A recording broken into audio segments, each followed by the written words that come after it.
Hey guys, and welcome back to another YouTube video. In this video, I'll be going through the Freo versus Western Bulldogs game, in which Freo won in West. And really, was this the game that I was expecting to occur? No.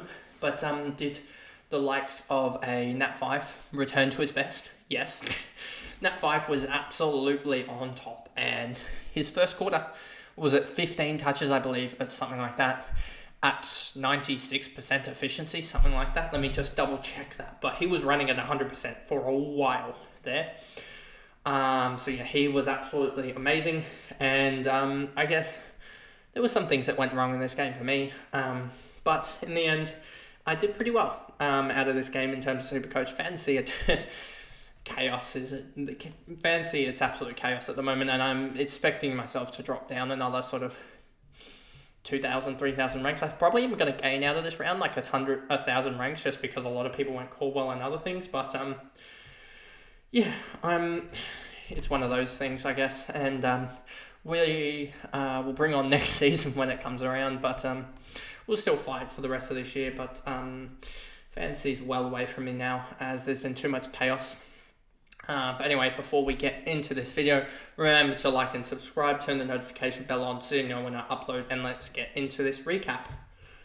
So yeah, Nat 5, it was only 87% efficiency in the first quarter, but it was 15 disposals, 6 contested possessions, 1 turnover, 1 intercept possession, 1 goal, 1. He kicked a goal and a behind in the first quarter apparently.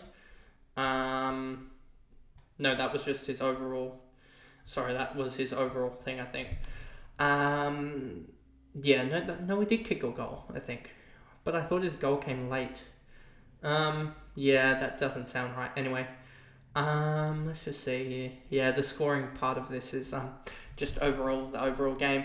But yeah, 1 mark in the first quarter as well, and yeah, 12 press racks. He was back to his best, and I wouldn't be surprised if he gets a vote in this game just because of his work here. He was,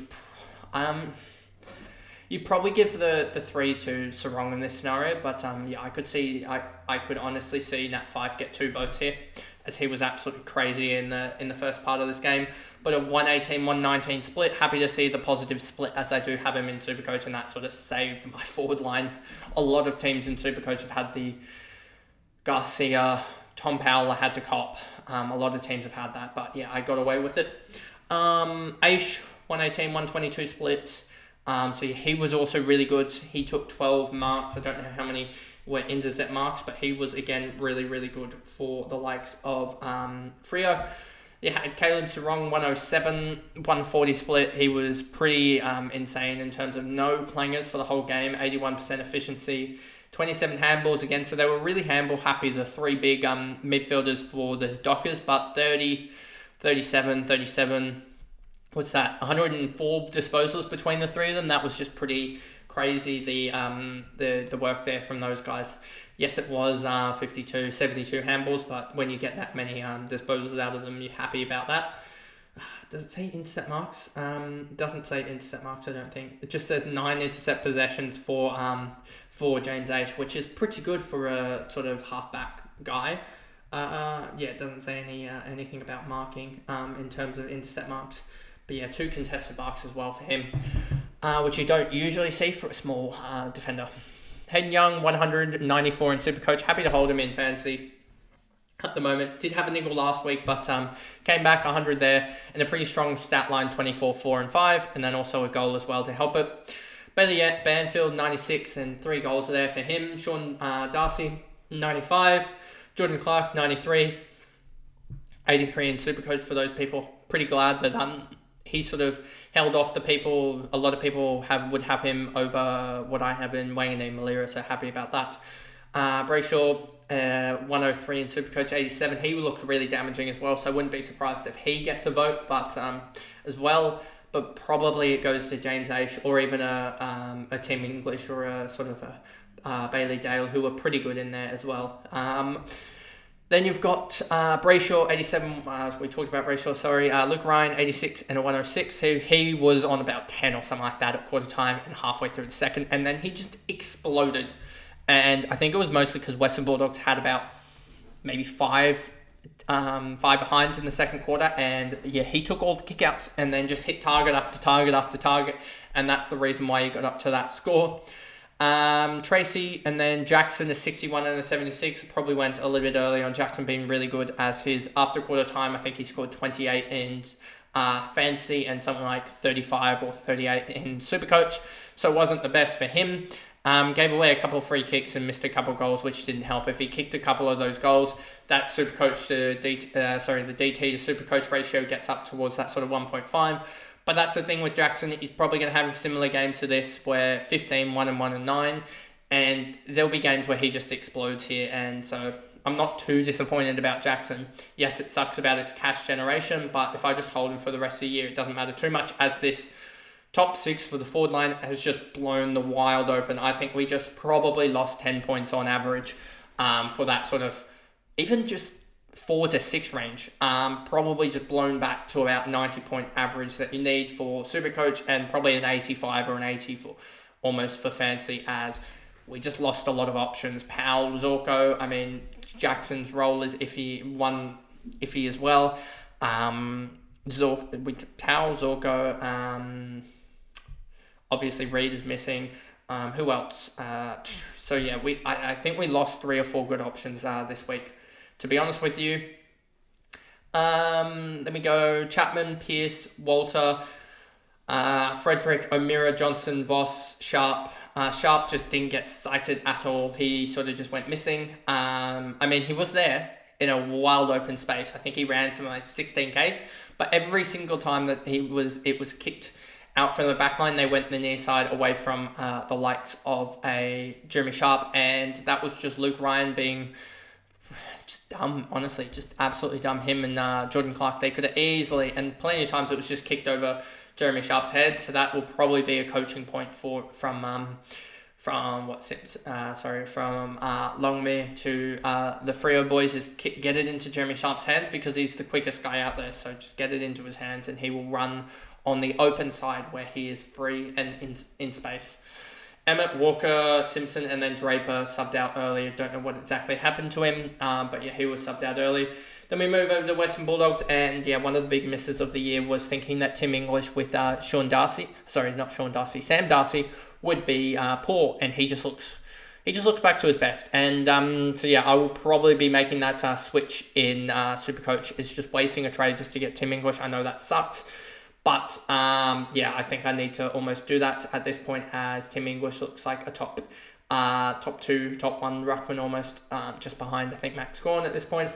And so yeah, I need to do that switch it's going to save me sort of 100k almost, and sort of around that sort of 50 points per week for the next 3 or 4 weeks as Romo gets his knee better. Bailey Dale 134. He's looked really good. Bontempelli 102 still in Supercoach, 96 in fantasy. He's really burnt me in fantasy this year. Sam Darcy 94 and 88. He looked really good again. Did probably go the early crow on him, as I think it was on about 80. I think it was on 87 at 3/4 time, and then ended up 87 or 88 in Supercoach or whatever it is at full time. I don't know whether this has still got the -1 applied for it. The +1 applied to it that it usually has in games, as they usually overcount the Supercoach by 1 score. So I don't know if he got 87 or 88. Let me just double check that actually, because it doesn't do it to the fantasy scoring, just does it to the Supercoach scoring. So he ended up, with an 88. So they do adjust at the end of the game, and that is right. McRae, 90, so he was really good. I think a lot of people said that McRae was useless or something. I saw the Doggies fans saying that, but he ended up with 7 marks and 6 tackles. I thought he was really, really good, and just need to get the ball in his hands more, because he was using it at 77%, which is a lot better than a lot of these guys. Trelaw, 83, 29 touches for him. He battles hard each week, and finally showed that, you just need the non-disposal points. That's a clear thing that you can see out of these top guys, is the huge non-disposal points. Then we have here Ed Richards, 76, Johannesson, a 76, so they finally fail. So these mid-prices, and that's the thing about, this happens like every year, is that we're like, oh yeah, we're sweet, we're going to get rid of these rookies, these mid-prices can carry on a little bit longer, and then they all seem to fail in the same damn week. And this just seems to be hell week, and I think it happened last year as well. William, and then this is how you get stuck with guys like Jai Clark for the year, and this happens every year.